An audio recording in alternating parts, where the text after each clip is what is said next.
Bonjour, je m'appelle Haroun, je suis thanatopracteur. Alors qu'est-ce que c'est ça, ce métier? Un thanatopracteur, c'est une personne qui fait des soins de conservation sur les corps. Donc thanatos, la mort, practeur, le praticien, la pratique. Oui, c'est un diplôme reconnu. C'est un diplôme reconnu, je suis diplômé d'État. Oui.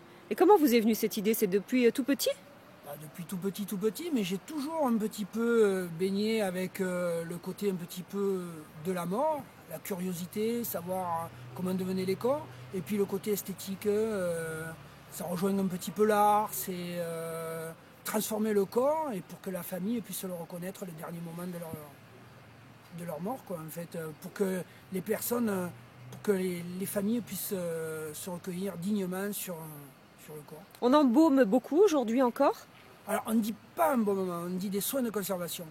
En fait, non, c'est pas une obligation de faire des soins de conservation sur les corps. Mais ça commence un petit peu à se démocratiser, on va dire. Oui, ça commence à venir. Les familles le demandent de plus en plus, mais c'est une option. C'est pas systématique c'est pas systématique à chaque fois qu'on fait des soins de conservation. Mais alors qui fait appel à vous? C'est ça, c'est les familles directement? Ah non, c'est les pompes funèbres. Ah oui. Les pompes funèbres, parce que dans les pompes funèbres, on n'a pas de thanatopracteurs. Parce que nous ne sommes pas nombreux en France.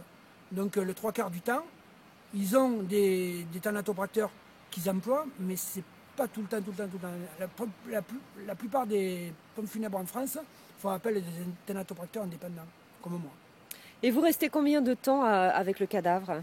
Alors avec le corps, ça varie entre 1h30 et après ça peut venir selon le corps, selon l'état du corps, si c'est un retour d'accident ou un retour d'autopsie, mais généralement c'est 1h30. Et parlez-moi de la rigidité du corps qu'on apprenne. La rigidité cadavérique. Voilà. Qu'est-ce que vous voulez savoir sur la rigidité cadavérique? Parce que moi j'étais persuadée qu'on devenait rigide très rapidement et que le corps restait comme ça tout le temps. Mais c'est pas le cas. Non, c'est pas le cas. La rigidité cadavérique, elle intervient à partir de la 4e heure jusqu'à la 12e heure. Là, elle se fixe et puis après, elle se rompt naturellement. Ou alors, on peut la rompre nous-mêmes en faisant des mouvements comme... Un kiné. J'allais dire un kiné, oui, presque.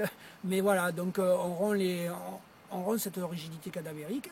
Et puis après, nous, derrière, on peut intervenir. Ça commence par là, en fait, soin de conservation. Voilà. Et puis après, non, elle ne revient pas. Une fois qu'elle est rompue, cette rigidité cadavérique, elle s'arrête. Vous nous permettez de quitter nos proches dans la douceur, comme on les a aimés, comme on les a connus. Vous allez le retrouver, effectivement, comme s'il dormait, en fait. Voilà, vous pourrez le toucher, l'embrasser, et puis faire votre deuil pleinement, toujours dans la douleur, mais avec un peu plus de douceur. De douceur. C'est pour ça que vous faites ce métier. C'est pour ça, pour apaiser les familles. Ouais. Thanatopracteur. Thanatopracteur. Merci beaucoup. Au revoir.